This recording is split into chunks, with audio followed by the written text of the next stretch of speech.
অসমতে যেন অস্তিত্ব হেৰুৱাইছে খিলঞ্জীয়াই নিজ ভূমিত বিপদাপন্ন খিলঞ্জীয়া সন্দেহজনক উচ্ছেদিতৰ আক্ৰমণত পিতা পুত্ৰ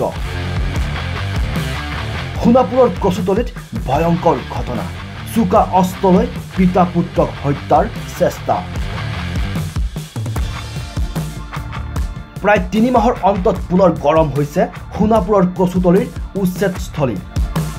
এইবাৰ সন্দেহজনক উচ্ছেদিতই আক্ৰমণৰ লক্ষ্য কৰিছে জনগোষ্ঠীয় পিতা পুত্ৰ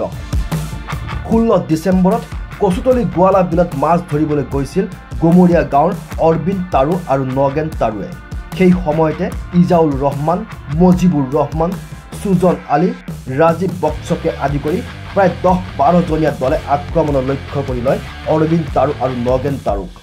আনকি পুত্ৰ অৰবিন্দ তাৰুক হাত ভৰি বান্ধি তালিবানী শাস্তি দিয়াৰ অভিযোগ উত্থাপন কৰিছে সচেতন মহলে 16 ডিচেম্বৰ তাৰিখে গোমৰীয়া নিবাসী নগেন তাৰু আৰু তেওঁৰ পুত্ৰ অৰবিন্দ তাৰু দুয়োগৰাকীয়ে তেওঁলোকৰ কাষত থকা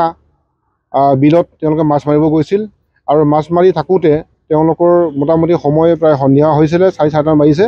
4:30 বজাত তেওঁলোকক মানে হঠাতে মানে কেইজনমান ব্যক্তি আহি তেওঁলোকে 10-12 জনমান ব্যক্তি একেলগে আহি তেওঁলোকক মানে আগুৰি ধৰিছিলে আৰু তেওঁলোকৰ হাতত চুকা অস্ত্ৰ লৈ পেলাই তেওঁলোকক মাৰিবৰ কাৰণে আহিছিল আৰু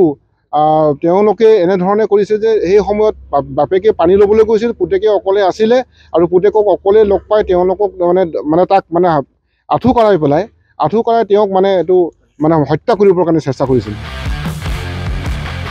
আনহাতে ঘটনাৰ পাছতে জাঙুৰ খাই উঠিছে সোণাপুৰৰ ৰাইজ তথা কেইবাটাও দল সংগঠন লগতে মজিবুৰ ৰহমানক কৰায়ত্ব কৰি আৰক্ষীক গতাই দিয়ে ৰাইজে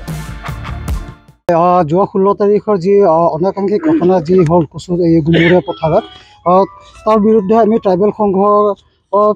কাৰ্বি ছাত্ৰ সন্থা আৰু নিখিল বড়ো ছাত্ৰ সন্থা আমি 3টা সংগঠন আৰু বিভিন্ন দল সংগঠন লগ লাগি আমি আৰু সোণাপুৰ আৰক্ষী থানাত এখন এজাহাৰ দিছোঁ তাৰে ভিতৰত আছে যি দুৰ্বৃত্ত আছিলে যি এই অৰবিন্দ তাৰুক আক্ৰমণ কৰিব আহিছিলে তাৰে ইজাউল ৰহমান যাক পেটেলা খ্যাত মজিবুৰ ৰহমান সুজন আলী আৰু ৰাজীৱ বক্স নামৰ 4গৰাকীৰ নাম বৰ্তমান চিনাক্ত কৰা হৈছে এই 4গৰাকীৰ ওপৰত আমি এজাহাৰ দিছোঁ উল্লেখ্য যে প্ৰশাসনে চলোৱা সোণাপুৰৰ কচুতলিত এই সকল লোক উচ্ছেদিত হৈছিল উচ্ছেদৰ পুতক তুলিবলৈ যেন ৰুদ্ৰৰূপ ধাৰণ কৰিছে এই সকল লোকে news desk report nation any